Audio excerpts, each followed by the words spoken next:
Please turn into your copy of God's Word to the book of Romans, chapter 11 and verse 36. And while you're turning there, I'd like to introduce myself. My name is Louie, and I've been a part of the pastoral staff. And it's my privilege to bring the Word to you today, dealing with an important subject, particularly because of the new year, that you might consider strongly having a bottom line. And this is one of Paul's in Romans chapter 11 and verse 36, which reads, "For from him and through him and to him are all things. To him be the glory forever. Amen." Well, you're probably asking yourself the question, what's a bottom line? A bottom line is where you take all that you know about the Bible, your training, all the teaching you have received, all the discipleship that you have taken in, all your experiences with God, scripture memorization, and you summarize them. And the reason you summarize them is because you're trying to make sense out of your life. And once you have a bottom line, then you kind of use it. It's your go-to every day. So I'm going to share mine. I'm going to share a few others. Then we're going to get back to Paul's in Romans chapter 11 to entice you to consider having one. Here's my bottom line. You cannot figure life out, so walk with God and He will help you through it with joy. If you're the three-point kind of person, I have it laid out here for you. There's life, there's walk, and then there's joy. What's life? Life is complicated. The reason it's complicated is because it's a mixture of good and evil. You don't really know what's going to hit you one day to the next, more good or more evil. But it is a combination of those two things. Well, as Christians, we walk with God. And we know that He is really good and He's really great. He can't get any better than He is. But something you can never forget about God that is extremely important. He is mysterious. And He wants you to enter that mystery as you walk with Him. And then as you do, you're going to experience joy. So no matter whether you're young here or you're old, sick with a cold, or you're well, whether you're rich or whether you're poor, joy to the world. The Lord has come. Is there an example of this and how it works? Yeah, I have the perfect example. Hebrews in chapter 12 and verse 2 says, "For the joy that was set before Him, that is Jesus, He endured the cross." Well, what kind of a life did Jesus experience? It certainly was a combination of good and evil. In fact, it was the greatest good meeting the greatest evil. And the greatest good overcame the greatest evil. And that greatest evil took place upon the cross when He absorbed all of your sin and therefore died in your place. And why did He do it? All along, every day of His life, He had you in mind. You were His joy, and you now are His pride and joy. You are the bride of Christ. He could not love you more. You are the apple of His eye. He is so glad that you are here today and that you walk with Him. The bride of Christ. Well, there's a pattern, though, of life with what it is, walking with a mysterious God and then experiencing happiness. And Jesus told us about that in John 16:33. "These things I've spoken unto you, that you in me you might have peace. In the world you shall have tribulation or trouble, but be of good cheer. I've overcome the world." Do you see the tension? You got life with some trouble, yet you've got the Lord, so you've got good cheer. Why is life the way it is?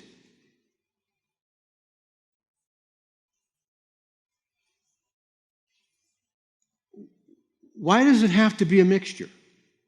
Why can't it all be good? Now, someday it will, but why now? Remember what we teach here so often: creation, fall, redemption, church, new heaven, new earth. Creation, everything's perfect, but then the fall came. The worst thing that ever happened to us was the fall, and we did it to ourselves. Genesis 2:17, in the day you eat of it, you shall surely die. At every level and in every way, we experience death. And that's why life is the way it is. So we were in Adam and Eve when they partook of the fruit. And when we heard that, well, in the day you eat, you shall surely die, we said to ourselves, we can handle it. We can handle any form of death that life brings our way. But you know what? We can't handle a thing. Oh, we made a list of all the bad things that are in the world, and we'd have to have 1,000 slides to talk about all the bad stuff. I'm just going to go right smack in the middle and read them from top to bottom. Impairment, stroke, injury, prodigal, stillbirth, infidelity, betrayal, drug addiction, unforgiveness, unjustly accused, disfigurement, chronic pain, termination, dementia, foreclosure, wheelchair, autism. The list is just endless.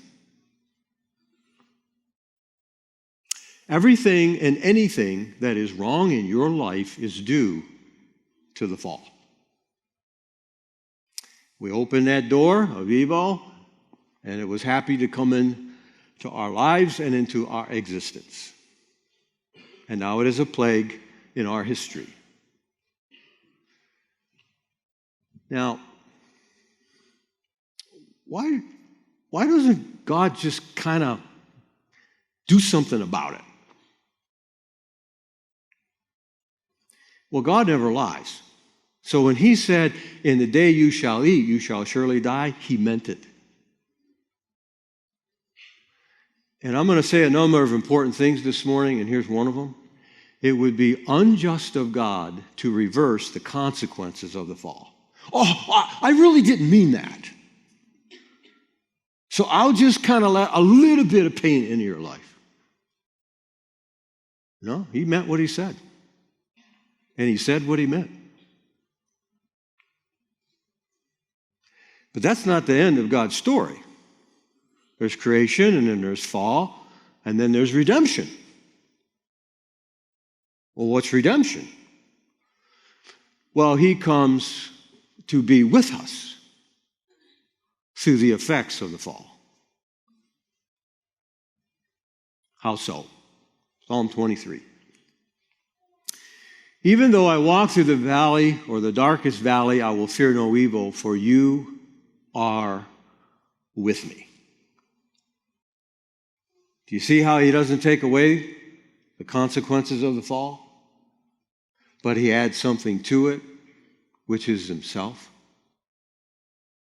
You're with me. I walk with you, and you walk with me. Your rod and your staff, they comfort me. See the life, the walk, and the joy? There's comfort in the midst of decay. Two thoughts as you face the pain of life, which are rather important. Number one, never underestimate the suffering of the sheep. Number two, never underestimate the power of God's presence that gives joy.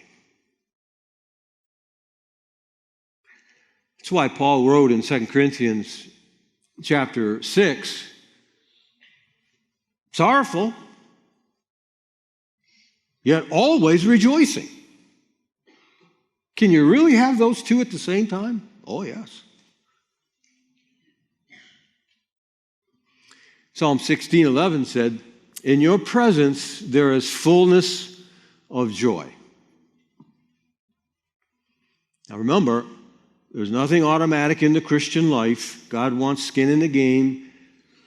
Okay, so when life does this thing for us, we walk with God to stay ahead of the curve here.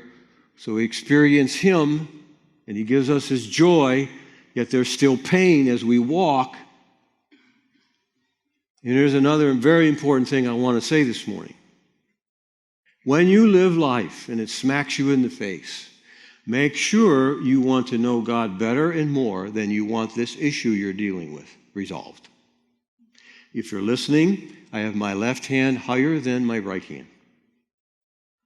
Know God better, more and more, left hand, than you want this resolved. If you shift these two things, you will crush yourself. You will implode. Something finite needs something infinite to sustain itself. Now, should you work at this issue, whatever it is? Sure. Should you work at it a lot? Yes. But just make sure you work at knowing God better and more. Isn't it interesting that God, if He wanted to, could do this, just snap His finger and make this pain go away. He's that powerful,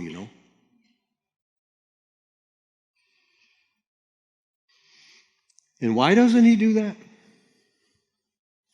Because when we walk with Him, He uses the pain to sanctify us, to become more like He is. And that's the genius of redemption.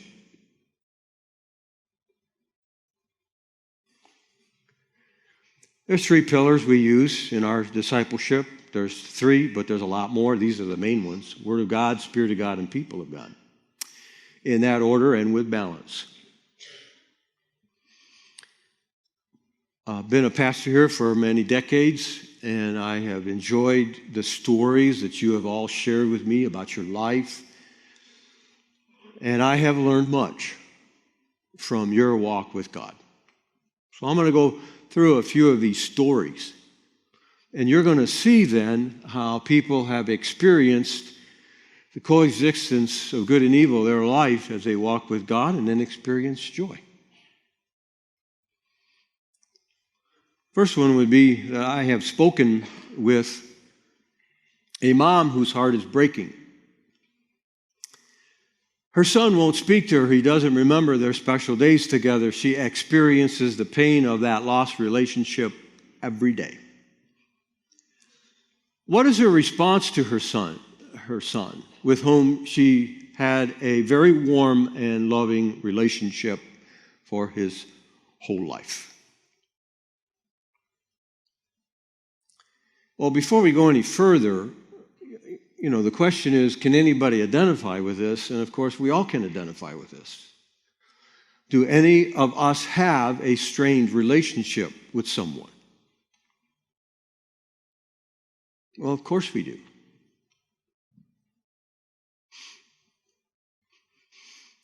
Now, I know this person. She's a good lady.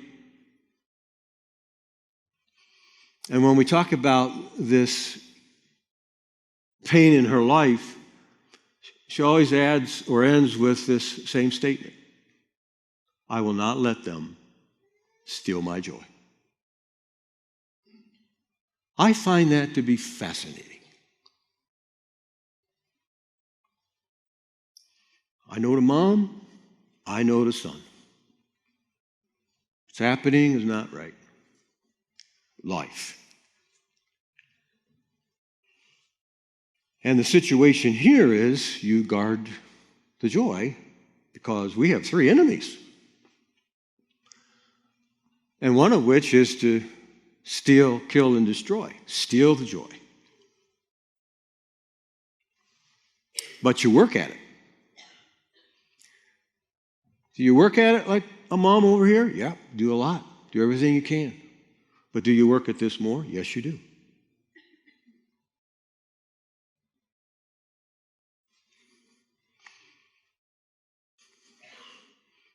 She wrote a song. And she sings it every day. So I said, can I have a copy of that song? She said, yeah. Well, here's the song. It's entitled Jesus.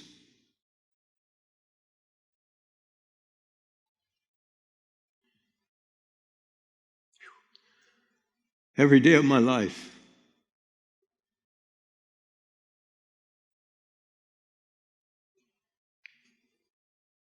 let me walk here with you every day of my life. In all that I do, may I always be true every day of my life. Help me to do your will and follow you. Every day of my life, may I put all my trust and believe in your word every day of my life. Do you see how you can walk this life with its complexity and yet still have joy unspeakable and full of glory? Well, next I'd like to talk about Ben Krause, who is pastor at Ansley. I would like to show a picture of his family. Ben and Jesse, Sadie, Sam, Stu, and Viva.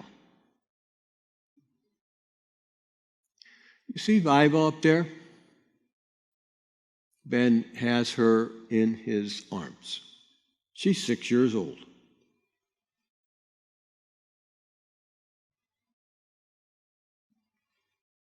She has a condition. When I was at the baptism this last August, we were in that big pavilion area, and we're all seated there singing, worshiping, listening, and I saw Ben the whole time with Viva on his shoulders, held onto her arms, going like this. He's outside the perimeter the whole time walking like this.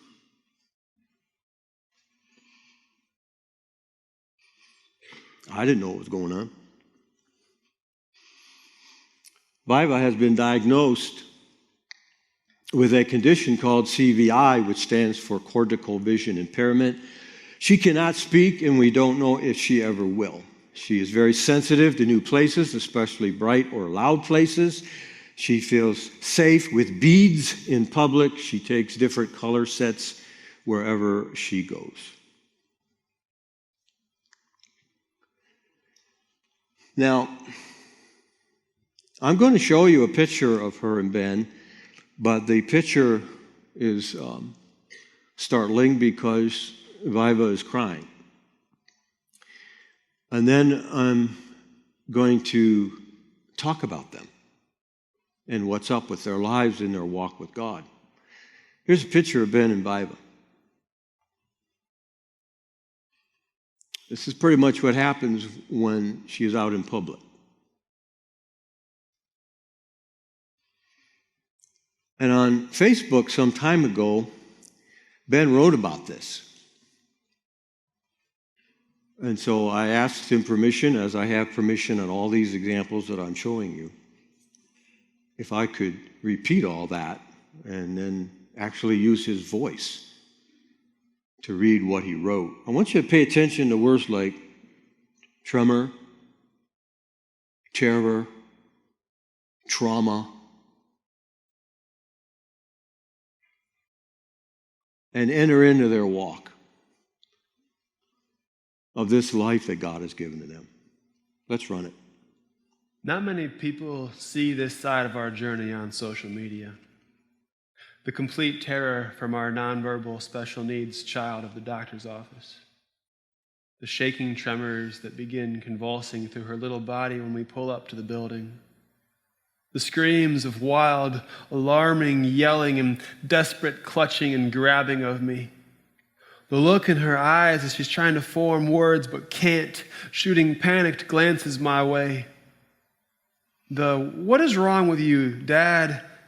looks of disgust from parents in the waiting rooms. The opened mouth stares from other children who haven't learned to mask their faces yet. The fake, nice smiles from adults in the halls and behind the desks. The sitting on the floor by the door in the doctor's room, spinning her beads while wailing, trying to calm down moments.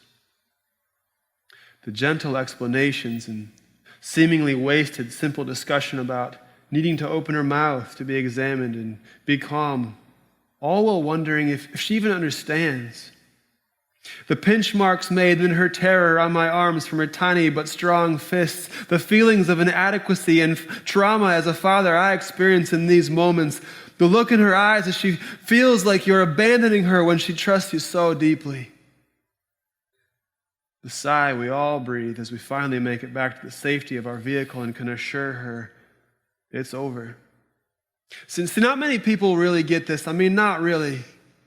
It's incredible how isolated and alone we feel at different points in this journey with our daughter.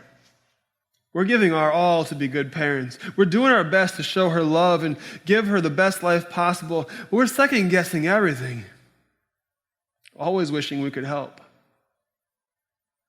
We aren't upset at others who gawk. We get it.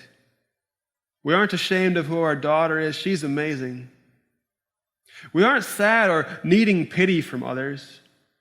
And we're truly honored that God would choose us to shape this beautiful little person's life. And if we could go back, we wouldn't change a thing. Seriously, not a thing. But you should know that for all the blessings, it's a lonely and tear-filled journey for families with special needs children.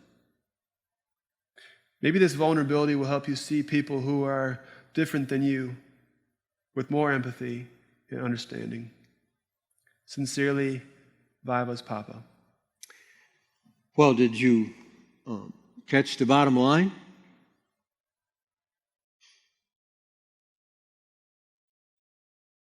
It's right there. You see it? We are truly honored that God would choose us to shape this beautiful little person's life. And if we could go back, we wouldn't change a thing. Seriously, not a thing.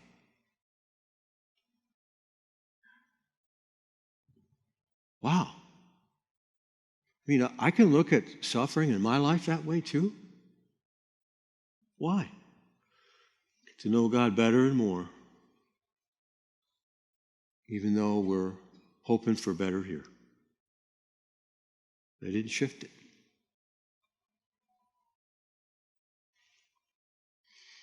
Amanda Curry responded on Facebook, and this is what she said: "Thank you for sharing so honestly. You are right that not many can understand. There are so many things in life we can't understand unless we have walked them ourselves. So in our uneducated lives, we can be thankful that we can learn from others who are willing to share. I would love to know the best ways to interact with Viva, so when we may have time with her, we best know how to come alongside.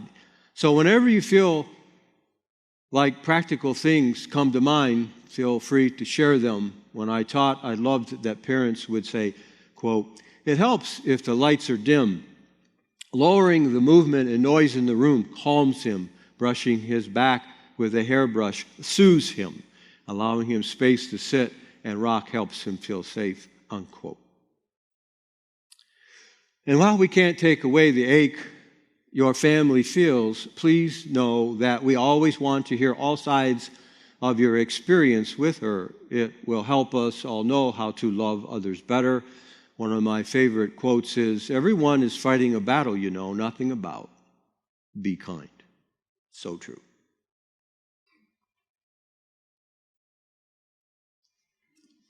So along life's journey, God's Word and God's Spirit and God's people, we have the privilege of experiencing love, understanding from others, which is a tremendous encouragement. Thank you, Amanda. Well, the next illustration I want to talk about is a family came in about a year ago, and they had a deep burden and concern in the life of their family. This was the presenting problem. The mom said to me, "Our daughter is a prostitute."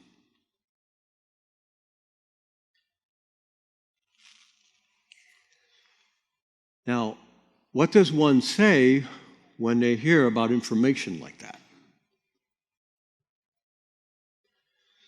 There's a lot of moms in this room right now, and there's a lot of dads who are saying to themselves, wow, could this ever happen to my daughter, my niece, my granddaughter?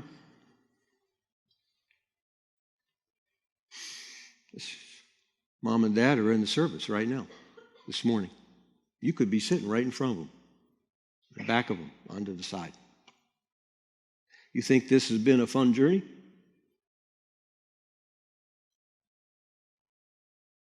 No, it has not. How do you walk with God? Two main ways: the Spirit and prayer. And they did that. Now, they had a long record of this, and I thank them again for giving me permission to share this, and I know the family well. How do you process this? How would you do it? Mom, Dad, Grandma, Grandpa? Well, you go to the throne. Through the Spirit's help, you utter with what's on your heart. And from time to time, God speaks to you. This mom did that. You know what the Lord told her? This is what he said. I've got this.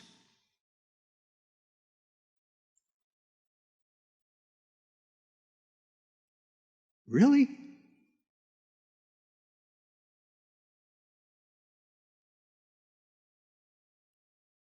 I don't get it, God.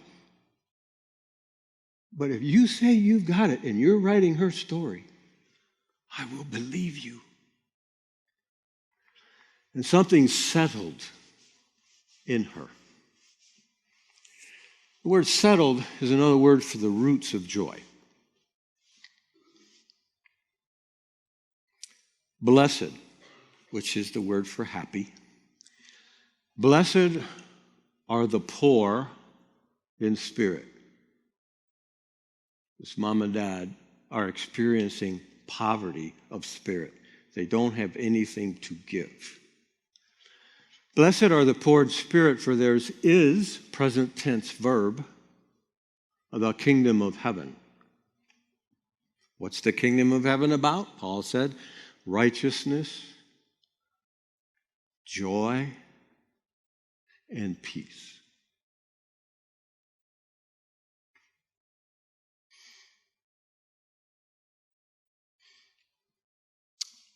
Is there joy in the family? Yep.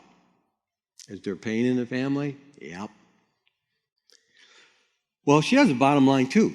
Says it every day, all day. This is her bottom line. He sees, he knows, he cares.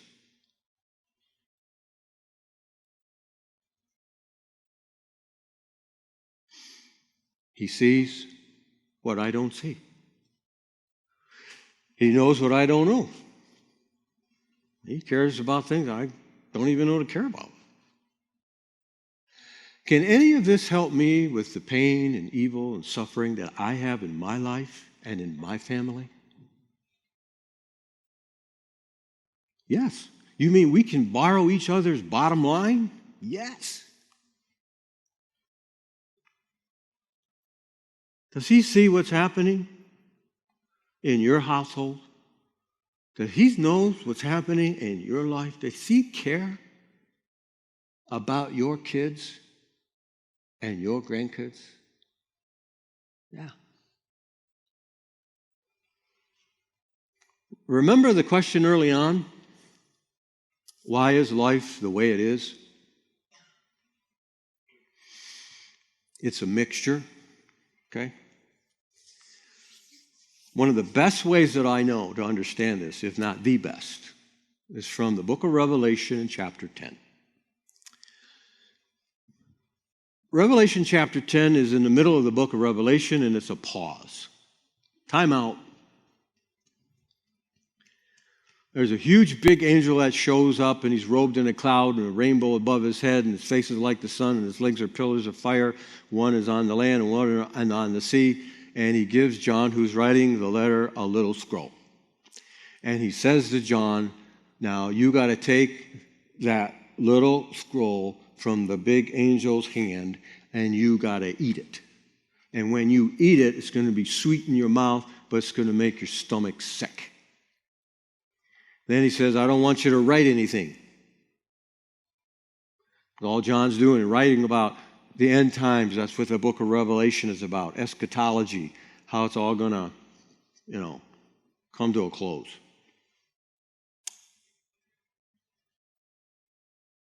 Which, again, God wants us to have skin in the game. Because he's going to come and do battle against evil with all of his goodness. But he wants us to do battle with the evil in our life with all the goodness that he gives us. So when John is told to eat the little scroll, he does, and it makes him really, sweet stuff. It's sick to his stomach. When you live life in the mystery that it is, it's really going to throw you. And when you become a Christian, you're on for the adventure of your life.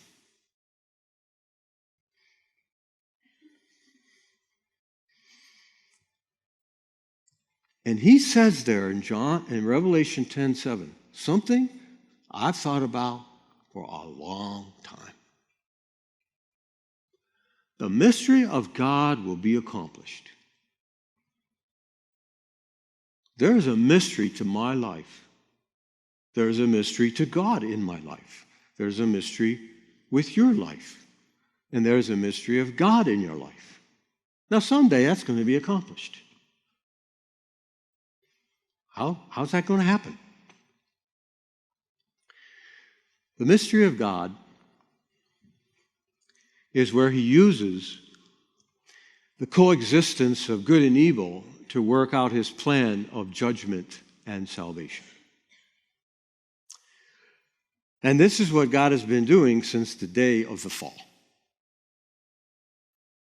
And it is mysterious. I have so much evil in my life. But he's using that evil in my life and in my family of origin to do something in my life.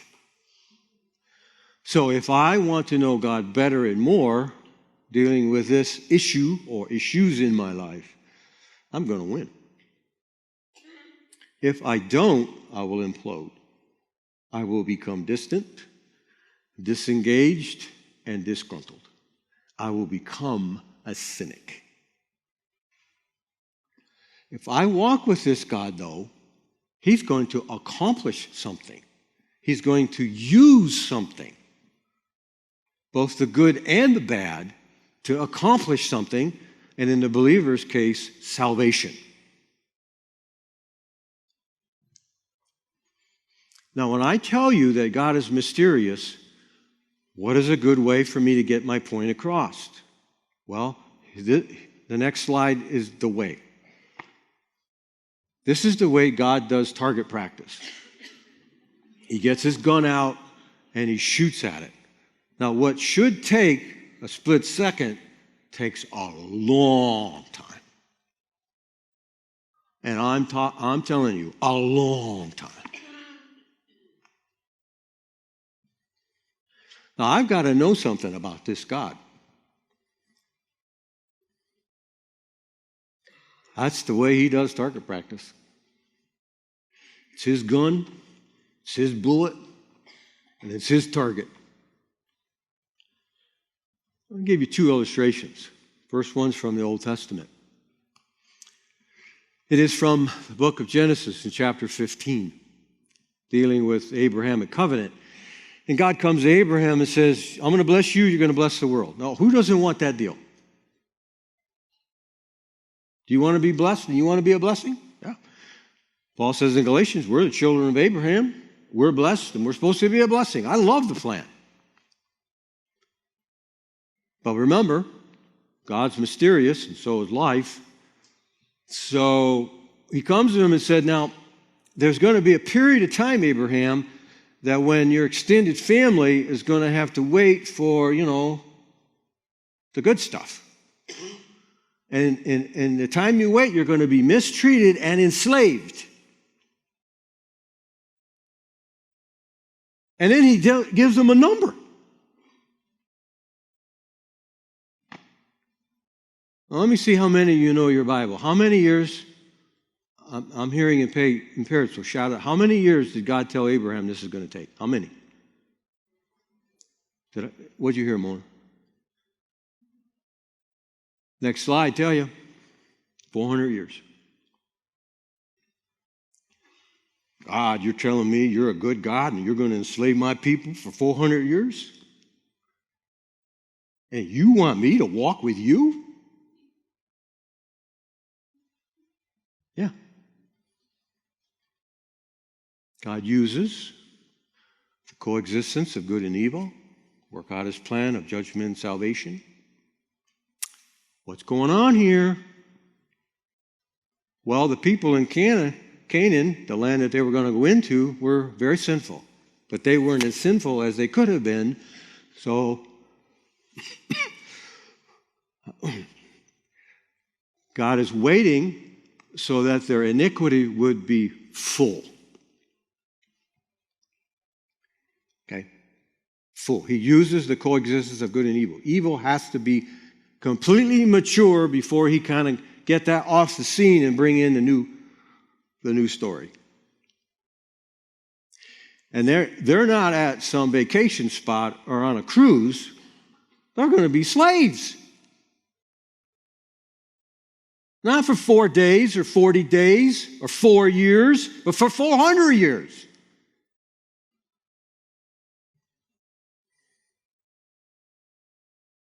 Okay? See what I mean by it takes a long time to reach the target? New Testament, another illustration. It's John the Baptist. And, of course, they're related. They're family. And John the Baptist is a heralder of the Messiah. He's preaching fire, and it's the day of the Lord, and he's coming, and salvation. It's going to be great. Repent, for the kingdom of God is here. And finally, heaven on earth. Oh, really? Well, John the Baptist, he's a man of courage. Well, if I could be like him.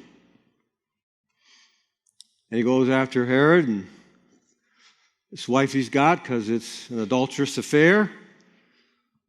Well, they don't like that, so they throw him in prison.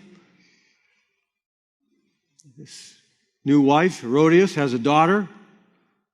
She's a dance stripper.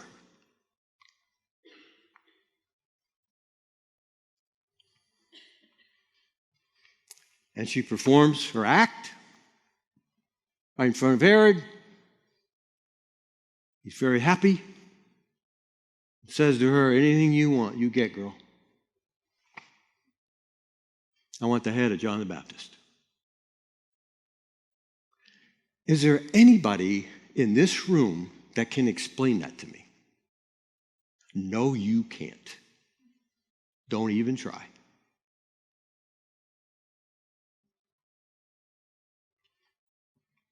Mystery. So, they went and got John the Baptist. They cut his head off. And the strangest thing about this, the strangest thing, while John's in prison, he sends his disciples to Jesus and says, are you the one who is to come? Or shall we look for another? Now, do you know what that says to you? You're going to say the same thing. You're going to say the same thing. God, are you really the one I'm supposed to be praying to and walking with more than anything else? Remember this? Or should I just kind of figure something else out?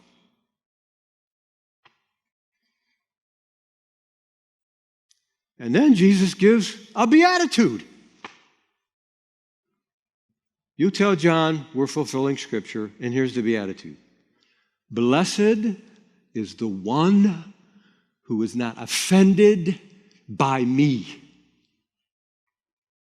You think God's going to offend you? Yes, he will.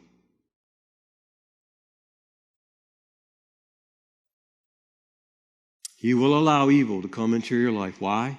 Because you said you could handle it, and you can't. He knows that, but he'll be with you. That's going to offend you. Now, if you get your theology straight, then you know not to be offended.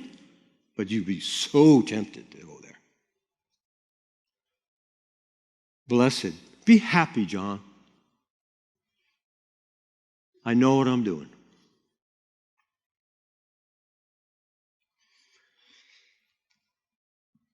Well, I said I'm going to share a lot of important things. The next slide is important, and here it is. Mystery by one author, Herman Bavinck, is the lifeblood of theology.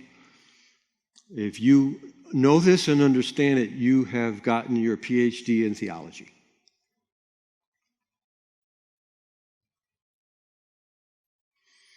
When you go for a checkup, the doctor begins his diagnosis through the analysis of your blood. Why? Because life is in the blood. Life gives life, blood gives life to you.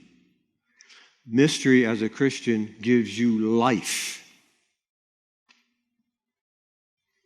Let's articulate this a little more. Scott Oliphant says in his book, The Majesty of Mystery, what gives life to all dimensions of our Christian thinking and living is the lifeblood, in quotes, of the mystery of God's character and his working in the world.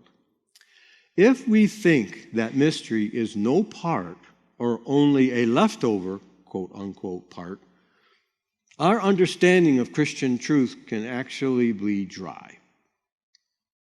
Bloodless, quote unquote, idea, with no real life remaining in it.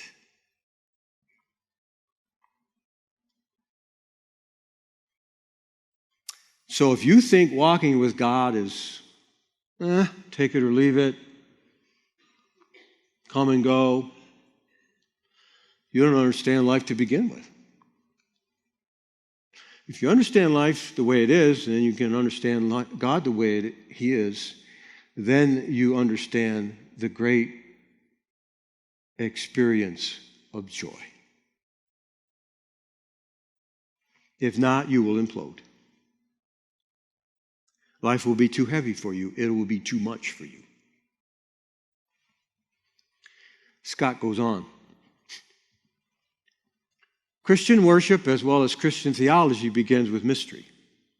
Mystery is not something that functions simply as a conclusion to our thinking about God. When we begin with that recognition, we can begin to understand God properly.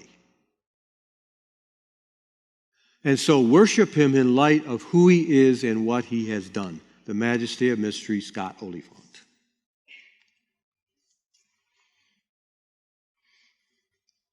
And that's why you want a bottom line.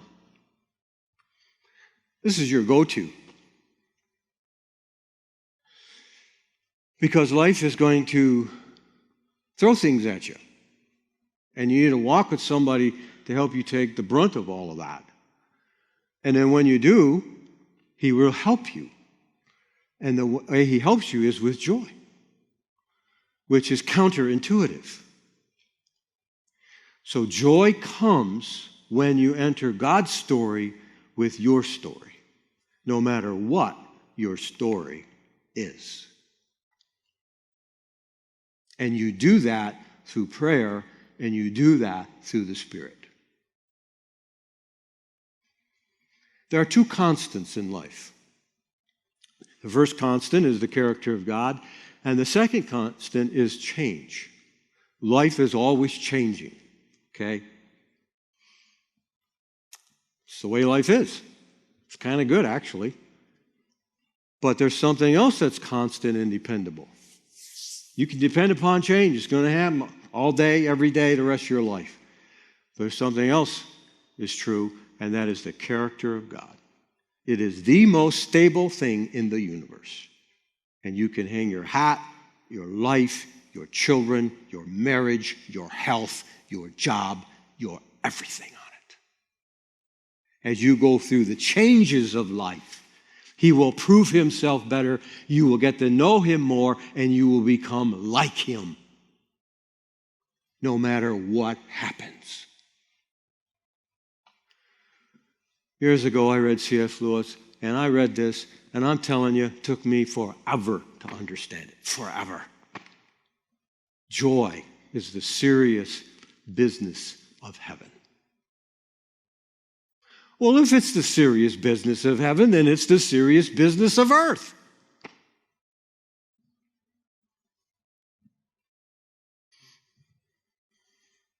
How do I get that? A number of times I've preached through the book of Romans in chapter 5, and there's these great benefits to justification.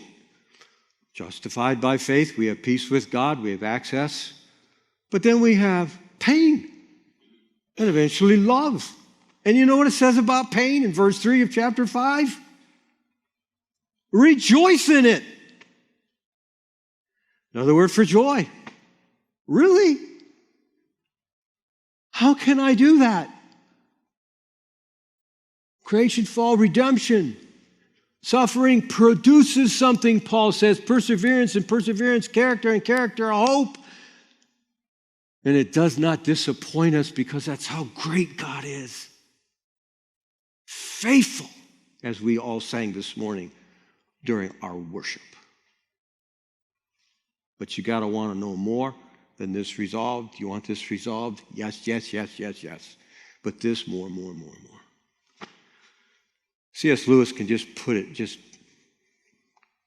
brilliantly. He said, if you want to get warm, you must stand by the fire. Duh. If you want joy, you must get close to the person that has it. Did you know joy is an attribute of God? Did you know that God wants you as happy as he wants you to be holy? Yeah. And at the end, it's all going to culminate. Joy, joy, joy. Okay? Matthew 25. Jesus gives us great teaching. I've given you all this great life. You go out and be faithful to it. And at the end, if you are, guess what I'm going to say to you? Well done. We live for one thing, and that's the one thing we live for. You are good, and you are a faithful servant. Now you enter into the joy of your master.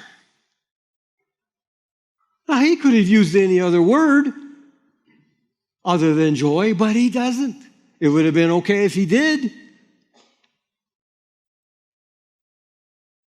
Joy is the serious business of heaven. Now, that was my introduction to Paul's bottom line. Supposed to laugh. Romans 11:36. And our time is out, but I just want you to know the prepositional phrases, because Paul here in Romans 9, 10, and 11 is dealing with the problem of history. How did the Jews and the Gentile make history work? Because that's what history is about. Well, he explains the whole thing. And at the end, he says, we can't figure this thing out. But you know what the bottom line is? From him, through him, for him. NIV. The message, from him, through him, in him. That's it. So, if Paul summarizes history with his bottom line, guess what? You can summarize your history with that same bottom line. And you might want to paraphrase yours like I did. You can't figure your life out, so walk with God and he'll help you through it with joy. Great. But for the new year, grab a hold of it. And for your next step is a book I'd like you to read this year. It's 170 pages by Randy Alcorn. He was the author of the book Heaven, which many of you read. It's a great big book. And he also wrote a book on happiness, which is really good. Every time I give that one out, nobody reads it because it's too big. So thankfully, they took all the good parts of the big book and made it into a little book, which is 170 pages, and there it is. Does God want us to be happy? And the answer to that question is yes. No matter what. We're dismissed.